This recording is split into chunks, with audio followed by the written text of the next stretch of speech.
आज के क्लास में हम लोग दिल्ली सल्तनत के बारे में पढ़ेंगे। उससे पहले थोड़ा सा हम लोग रिकैप कर लेते हैं कि पिछले क्लास में जो है हम लोग तुर्कों द्वारा भारत पर आक्रमण के बारे में पढ़े थे, ठीक है। और पिछला क्लास आपको याद होगा तो हमने पढ़ाया था मोहम्मद गौरी के बारे में। मोहम्मद गौरी और भारत के महान शासक पृथ्वीराज चौहान के बीच जो है तराइन का द्वितीय युद्ध 1192 ईस्वी में हुआ और इस युद्ध में जो है पृथ्वीराज चौहान का हार हुआ और उनको मौत के घाट उतार दिया गया, ठीक है।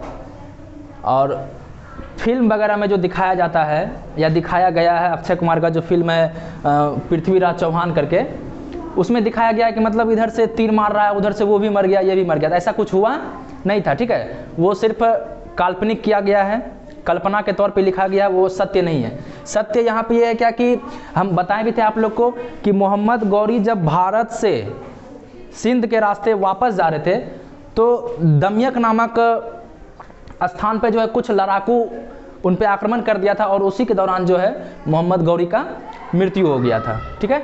तो वो सब मनगढ़ंत कहानी है, वो सब पे ध्यान नहीं देना है। तो मोहम्मद गौरी के मृत्यु के पश्चात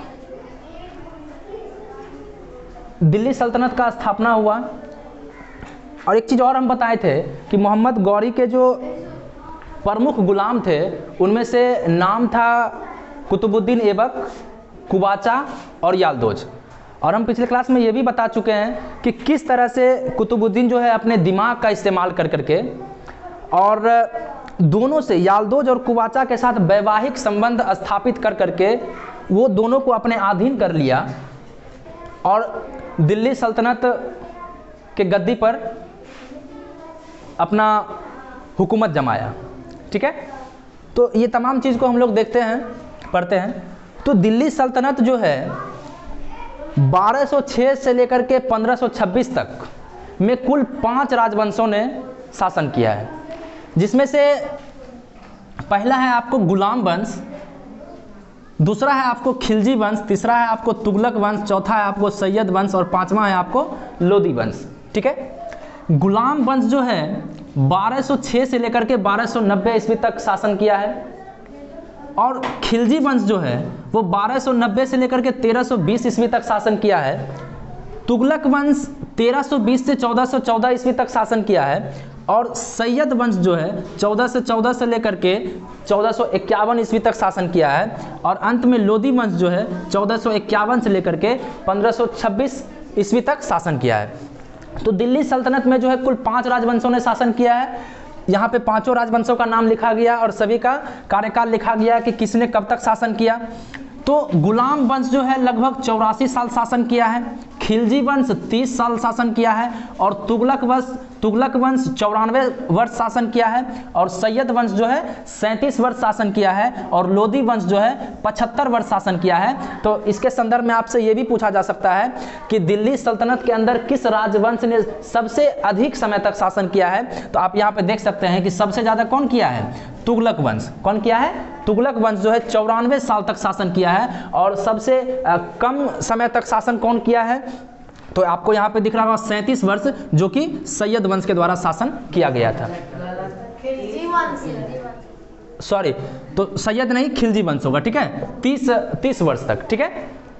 तो चलिए अब जो है हम लोग गुलाम वंश को स्टार्ट करते हैं, गुलाम वंश को पढ़ेंगे और गुलाम वंश में ही हम लोग कुतुबुद्दीन ऐबक के बारे में पढ़ेंगे। तो गुलाम वंश को जो है दास वंश, इलवरी तुर्क वंश और ममलूक वंश, इन तमाम नाम से जो है इस गुलाम वंश को जाना जाता था। लेकिन हबीबुल्लाह द्वारा जो है सबसे उपयुक्त नाम इस गुलाम वंश को दिया गया है वो है ममलूक वंश, ठीक है। तो गुलाम वंश को हम लोग ममलूक वंश भी बोलते हैं। तो ममलूक वंश के अंतर्गत हम लोग कुतुबुद्दीन ऐबक को पढ़ते हैं, जिसका शासनकाल जो है 1206 से लेकर के 1210 ईस्वी तक रहा है। तो देखिए, गौरी का प्रमुख गुलाम ऐबक, कुबाचा, यालदोज, ये जो तीनों नाम हैं, ये कुतुबुद्दीन ऐबक, कुबाचा और यालदोज जो है मोहम्मद गौरी के प्रमुख गुलाम थे, जिसमें याल्दोज के बेटी से शादी कर लिया ये कुतुबुद्दीन ऐबक, और याल्दोज को अपना ससुर बना लिया, और अपने बहन का शादी जो है कुबाचा से कर दिया। इस प्रकार जो है कुबाचा को अपना जीजा बना लिया। तो इस दोनों के साथ जो है वैवाहिक संबंध बना करके इस दोनों को अपने अधीन कर लिया। उसके बाद जो कह रहा है कि गौरी के निधन के पश्चात जो है ऐबक ने पूरे उत्तर भारतीय क्षेत्र में ममलूक वंश का स्थापना किया। ठीक है, लेकिन कुतुबुद्दीन ऐबक जो है ना तो अपने नाम से सिक्का चलवाया और ना ही खुतवा वगैरह पढ़वाया। खुतवा जैसे कि अपने बारे में लेख के माध्यम से व्याख्या नहीं करवाया। ठीक है, अपने बारे में बड़ाई वगैरह नहीं लिखवाया। जैसे पहले के राजा वगैरह जो है ना अपने बारे में खुतवा लिखवाया करते थे, पढ़वाया करते थे, लेकिन कुतुबुद्दीन ऐबक जो है ऐसा नहीं करवाया। और कुतुबुद्दीन ऐबक जो है कभी भी अपने आप को सुल्तान नहीं कहा, क्योंकि हमने बताया था कि सुल्तान उसी को बोलते हैं जो अपना निर्णय स्वयं ले सकता है। कुतुबुद्दीन ऐबक क्या था? मोहम्मद गौरी का गुलाम था। ठीक है, तो ये हमेशा जो है ये जब तक शासन में रहा, शासक बन करके रहा, ये मलिक और सिपहसालार की उपाधि से ही शासन किया है। और कुतुबुद्दीन ऐबक जो है लाहौर को अपना राजधानी बनाकर शासन प्रशासन किया। ठीक है, और कुतुबुद्दीन ऐबक को जो है कुरान का बहुत अच्छा ज्ञान था। ठीक है, और इसी के अनुसार जो है अपना आचरण करता था, इसलिए जो है कुतुबुद्दीन ऐबक को कुरान खां भी कहा जाता है। ठीक है, ऐबक को जो है लाख बख्श भी कहा जाता है। लाख बख्श का मतलब हुआ कि कुतुबुद्दीन ऐबक जो है लाखों में इनाम करता था, मतलब दान वगैरह बहुत ज़्यादा मात्रा में देता था। ठीक है, इसलिए जो है इसको लाख बख्श भी कहा जाता है। और मिनहाज उस सिराज ने कुतुबुद्दीन ऐबक को हातिम द्वितीय का उपाधि दिया। ठीक है, और ऐबक को भारत में इस्लामी स्थापत्य कला का जनक माना जाता है, क्योंकि इनका जो है कुतुबुद्दीन ऐबक का कला के भी क्षेत्र में बहुत ज़्यादा रुचि था।